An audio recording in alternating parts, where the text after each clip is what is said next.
Local family is grieving granddaughter killed in a Kearney Mesa house fire this morning.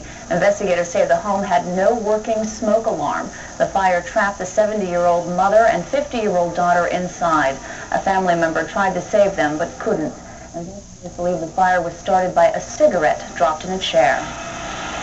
All of a sudden it just got bigger and bigger, and then the top of the house started blazing.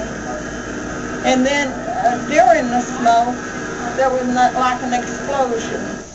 Firefighters say this is a terrible reminder that people need to make sure they have a smoke alarm with a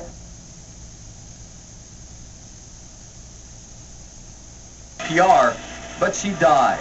A family member in shock reached out for her. I've known him for years. Yeah, I've known him for years. James Todd saw the smoke this morning from his house a few doors down and called 911. I started to run up, but I seen it was too much far. I mean, the smoke just going anywhere, so I got out of the way. By that time, the fire department was getting here, so I went back in the house. 4 adults and 2 children lived here. Firefighters say this disaster started when a cigarette lit an overstuffed chair. It smoldered for hours. Firefighters also say a smoke alarm most likely would have saved 2 lives. From Kearney Mesa, Mike Castellucci, KUSI News. The 2 victims in this fire on 7616 Caldey Street were identified as 74-year-old Helen Allen and their 55-year-old daughter, Barbara Padilla, both of San Diego. A 25-year-old man also hurt in the fire. He's been hospitalized with severe smoke inhalation and is reported in critical condition. Addition after a fire that killed his aunt and grandmother.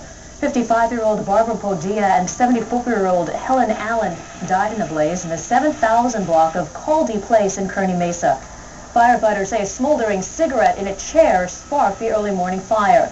The home had no smoke alarm. Firefighters say a smoke alarm may have saved their lives. Neighbors are traumatized. I looked and I could see the flames coming from the top of the house, and I just started shaking. It was so upsetting. 25-year-old Joe Allen is being treated for burns at UCSD Medical Center. Both firefighters say supporting engines had trouble getting to that fire because of a blocked intersection. It's at Ruffner and Armour. The first 2 fire units were aware of the blocked road, but 2 other units were delayed because they had to turn around and get to the fire another way. Firefighters say the delay did not affect the outcome of the fire.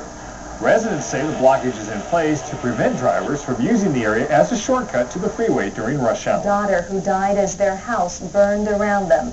A smoldering cigarette went unnoticed until it was too late. The call for help came in shortly after 10 o'clock this morning on the 7600 block of Caldey Place. News 8's Anna Marcos reports.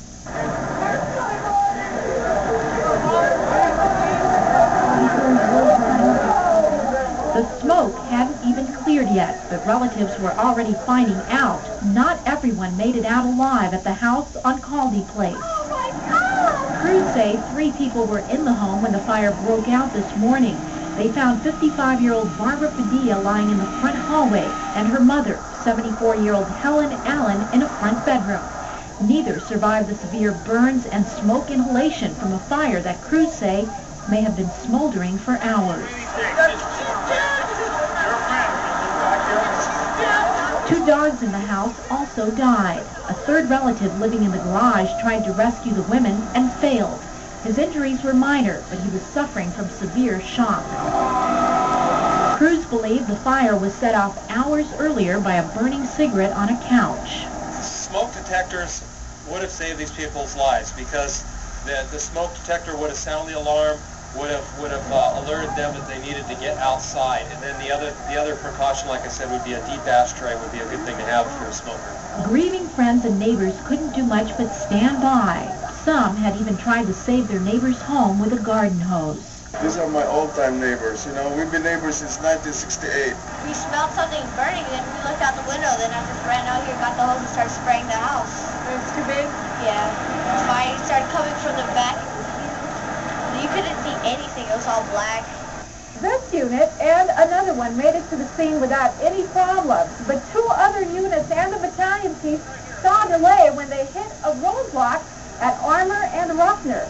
Still, fire crews say it wouldn't have made a difference in saving the victim. Anna Marcos, KFMD News 8.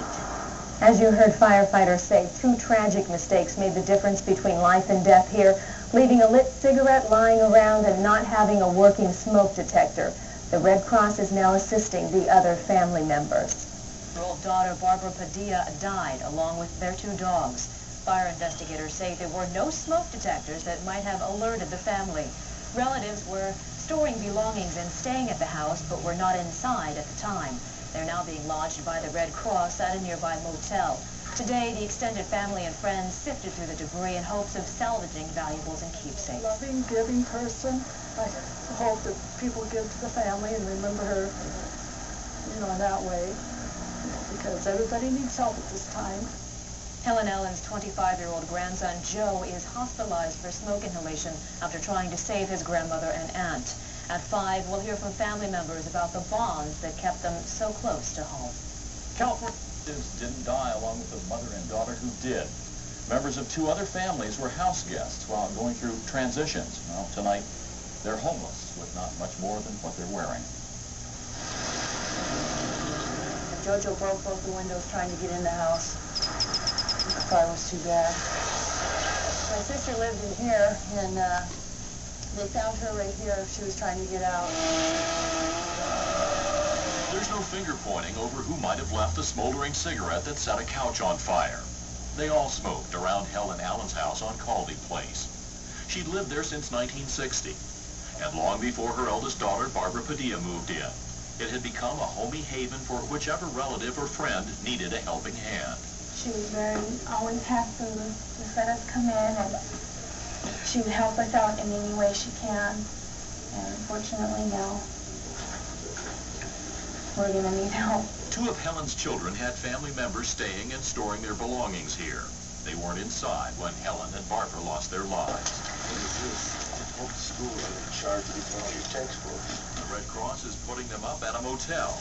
But it won't be for as long as Helen and Barbara would have let them stay. They were there for everybody all the time. Whether it was neighbors or anybody. No shame. But Helen was such a loving, giving person.